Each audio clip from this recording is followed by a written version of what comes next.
As I said, when they make this official, yeah, the dollar is going to be, yeah, it's not going to be top dog anymore. And how's that going to be reflected? Well, it's going to buy a lot less gold. That's how the dollar will kind of collapse. Yeah, because the opposite of the dollar is gold. It's not the euro, it's not the pound, it's not the yuan, it's gold. Monday, February 12th, 2024, Monaco 64, home of alternative economics and contrarian views. We're going to look at how China, in my opinion, is going to revalue the price of gold versus their currency. And it's going to be just like 1934 when FDR did the same with the US dollar. And before I start, just wanted to say that many people, or the majority of the mainstream press, mainstream economists in the West, they think of gold as just a commodity.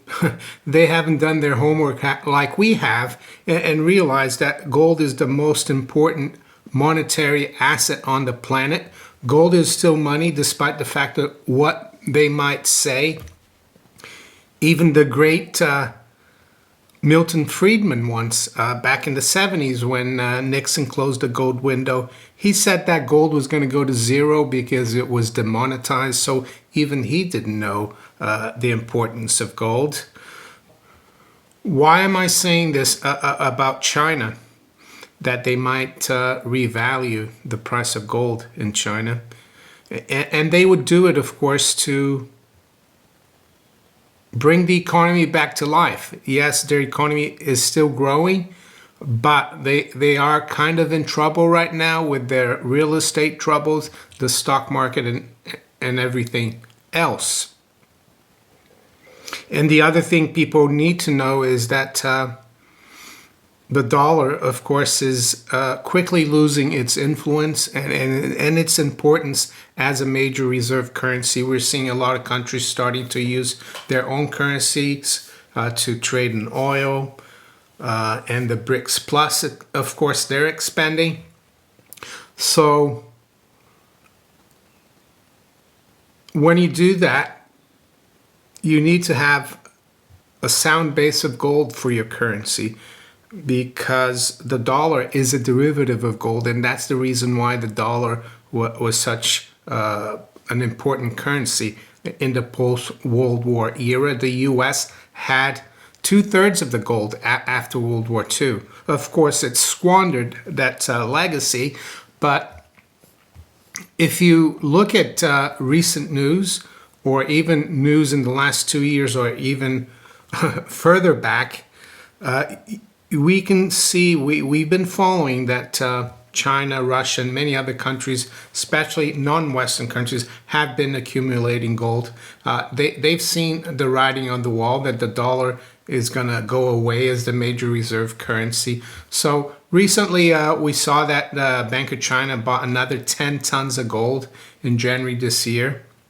And the other interesting thing about China is that up until 2 years ago, they only announced a change in their central bank's reserves every 4 years or so. Now they're doing it every month, and I think they're doing that to give the world a signal that that's where they're going. The people that are going along with them, the other countries, so that they can follow suit as well. Yeah, 10 tons doesn't seem much, but of course last year and the year before, these countries bought record amounts of gold.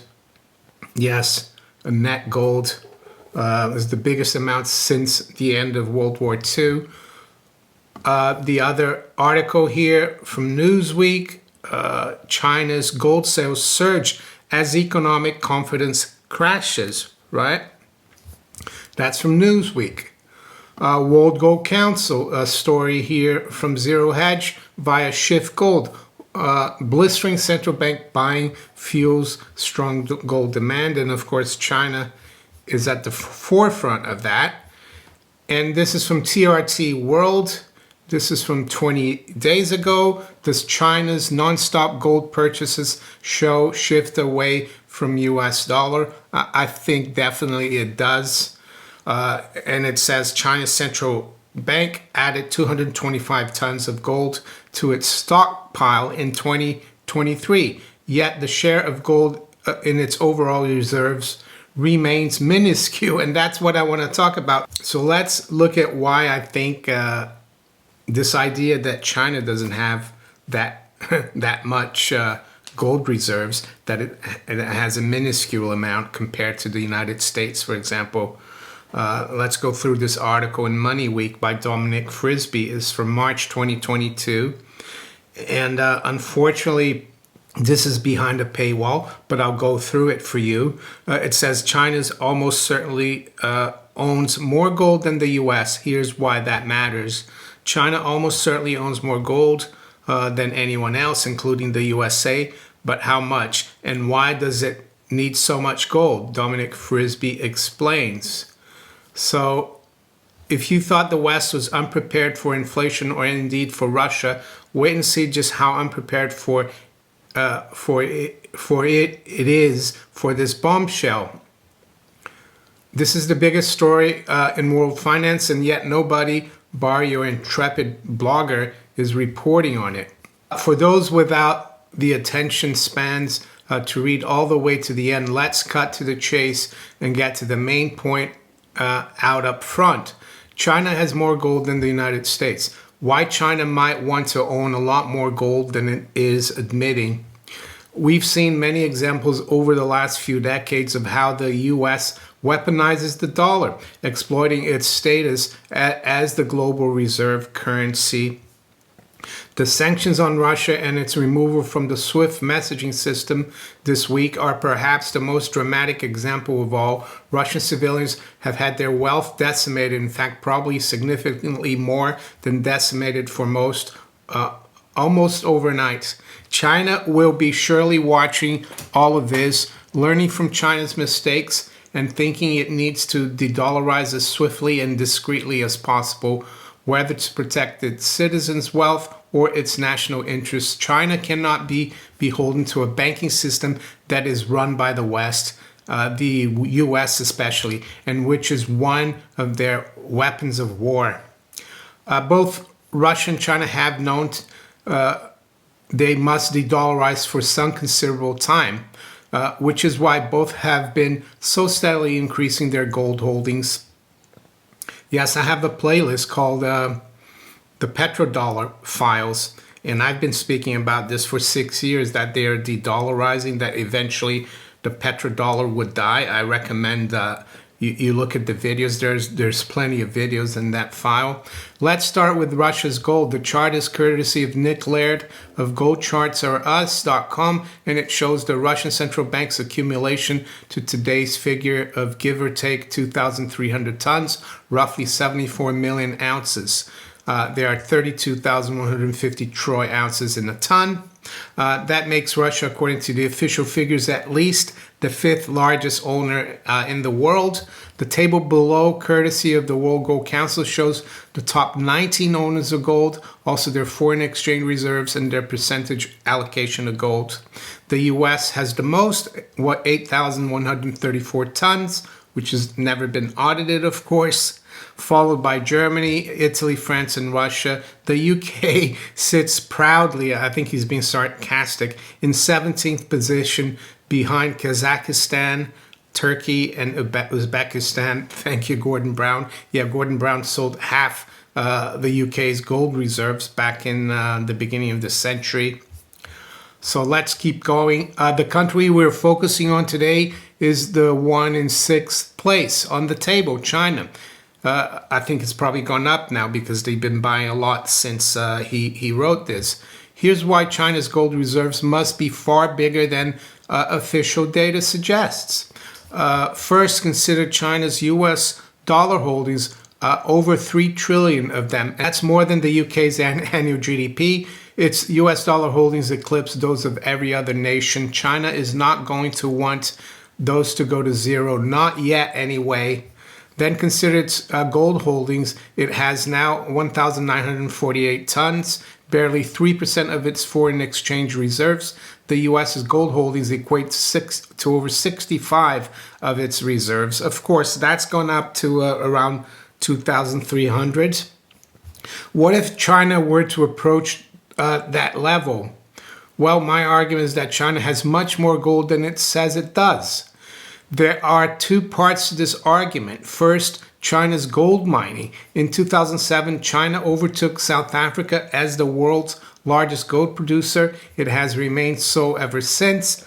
This past decade, it has produced about 15% of all the gold mined in the world. Since 2000, China has mined roughly 6,800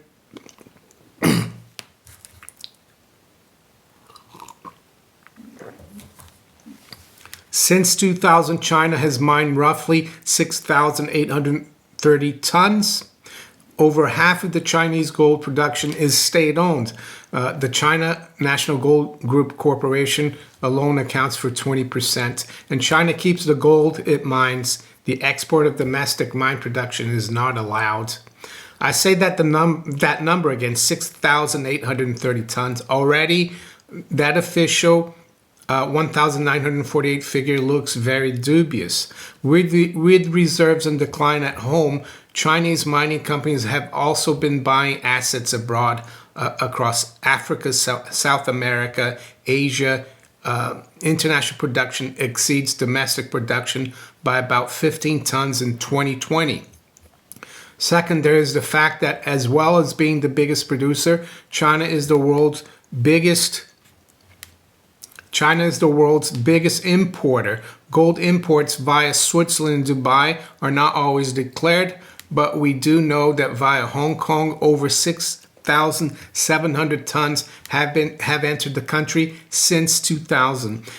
And that add that to the cumulative gold production since 2000, and you get a figure of over 13,000 tons or 13,500 tons. Whether imported, mined, or recycled, most of the gold that enters China goes through Shanghai Gold Exchange, including the gold imported from Hong Kong. So the SGE withdrawals, for which we do have numbers, can act as something of an approximation for demand. And it is possible to get numbers for SGE withdrawals. Since 2008, almost 22,000 tons have been withdrawn from the Shanghai Gold Exchange. Then we have to add gold held in China, whether as bullion or jewelry, before 2000. The World Gold Council estimates a figure of 2,500 tons in privately held jewelry. Added to domestic mining and official reserves, you get a figure of around 4,000 tons. So here's the big sum, big surprise as well for many people. Cobble it all together, cumulative production, imports, and existing stock, and you arrive at a figure not far off 31,000 metric tons. So that's almost 4 times what the US has. And he says here, I've spoken to some of the world's top analysts, Ross Norman, Bron Susheki, and Kuz Jensen, and they all arrive at similar estimates. Alistair McLeod of Gold Money thinks it's still higher. So I'm going to stop right here, and I'm going to show you why I think China is going to revalue its gold holdings versus the yuan. And when they do that, the Chinese yuan will be the strongest currency on the planet because they will have a gold backing. Whether the Chinese go into a system where individuals in China can convert their currency to gold is a different story. But the United States from 1933 to 1971 had a gold backing the dollar, and people couldn't go to the bank and take their gold out because Roosevelt banned gold ownership in 1933. So it doesn't necessarily mean that they have to do that. It would be nice. It would give Chinese people a lot more freedom, but we'll come to that in a minute. First, I want to show you the Chinese government, or the PBOC, or China's holding of US Treasuries, and how quickly it's dropping here. You can see by this chart, especially after 2021 and 2022. Yes, it's still above 800 billion. It's around 850 billion. But what we need to look here is the trend, and it seems to be accelerating. And that's that decrease in treasuries, U.S. treasuries, which right now still backs the yuan, is going into gold, and that's why they're buying so much gold. And I said, of course, that I think he's going to do that. Or President Xi or China, they're going to revalue gold in order to reliquify the economy, just like FDR did back in the day. Well, so let's look at a chart here of the Dow Jones Industrial Average from 1929 to 1937, and you'll see how gold was used to get things going again, so to speak. As you can see here, there's the 1929 top, and then you had the crash in 1929, and the stock market kept going down all the way to made a bottom around 40, from almost 400 to 40. So it was really a big haircut, and that was in 1932. And then when FDR was inaugurated in March of 1933, they had a lot of problems with the banks, and the stock market was still near the bottom there. So what he did, he banned gold ownership. He made Americans hand in all their monetary gold, of course, through executive order there. 6102, I think, is the number, if I'm not mistaken. And you can see that the stock market rallied after that. Because he closed the banks, made people hand in the gold. It stabilized the system. It was the wrong thing, of course, in my opinion. He used the Trading with the Enemy Act from World War I to do that. I think it was totally unconstitutional. And then in 1934, after the Treasury had taken the gold from the Fed, because back then your grandparents or great-grandparents, they had to hand in their gold to their local Federal Reserve Bank. Well, after they took all the gold, or they tried to take all the gold, I don't think people handed in all their gold, you had the Gold Reserve Act of 1934 on January 30th, 1934. And what he did there, or this act did, it revalued the price of gold, or devalued the dollar by 59%.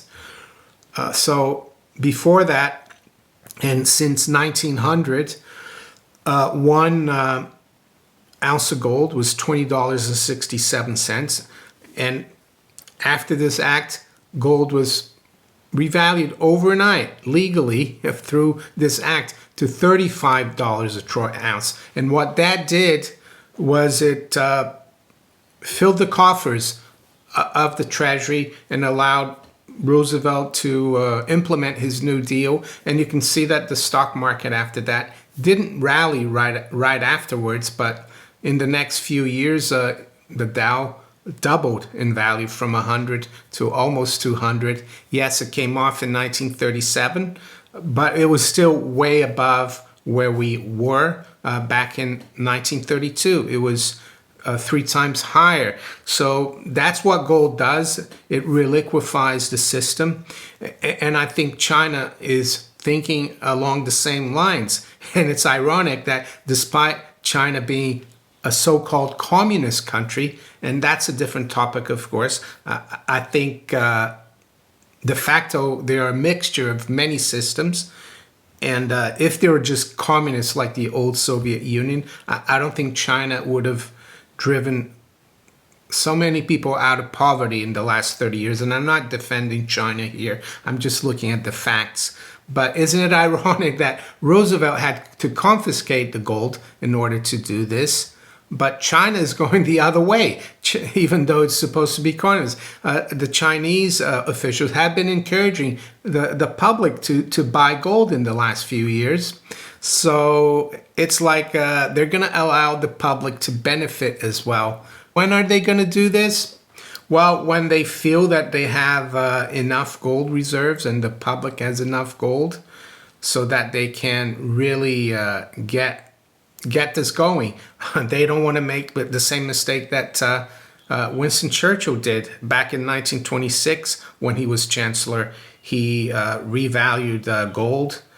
And he didn't revalue gold. He put the UK back on the gold standard, but at a rate that was pre-World War I rate, and it led to a deflationary impact on the economy. So that the Chinese are going to make sure, I think, that they have enough gold, and then it will be a matter of at what level, at what rate versus the yuan. So, as I said, when they make this official, the dollar is going to be, it's not going to be top dog anymore. And how is that going to be reflected? Well, it's going to buy a lot less gold. That's how the dollar will kind of collapse. Because the opposite of the dollar is gold. It's not the euro, it's not the pound, it's not the yuan, it's gold. So let's move to the markets then. Let's see where the markets are this morning. It's 8:34 a.m. London time. We'll go quickly through the prices here. We got gold up just about $1, around 2026. Silver is up 28 cents or 1.2% at 22.90. The Dow is down 24 points. NASDAQ futures up 17. S&P is up 1.2 points. The currency, sterling is unchanged. The euro is down slightly. The dollar is down about 0.2 versus the yen, 149.05. Dollar is unchanged versus the yuan. And I think the Chinese are celebrating their new year of the dragon. It goes on for about a week or so. I think by next week, Chinese markets will be up and running again. WTI crude is down 0.2%, 76.30. Brent crude is also down 2/3 at 81.83. We'll quickly check the bond market. The 10-year yield, US 10-year, is down 2.5 basis points at 4.17. Let's look at the UK bond market. So we've got the 2-year gilt yield continue to rise here. It's at 4.62. It's been as high as 4.64. The 5-year is now at 4.12. So I think rates are starting to rise again, bond yields, and that's something to keep an eye on as well. With that, I'm going to wish you all a very good day and a great start to the week. Take care. Bye.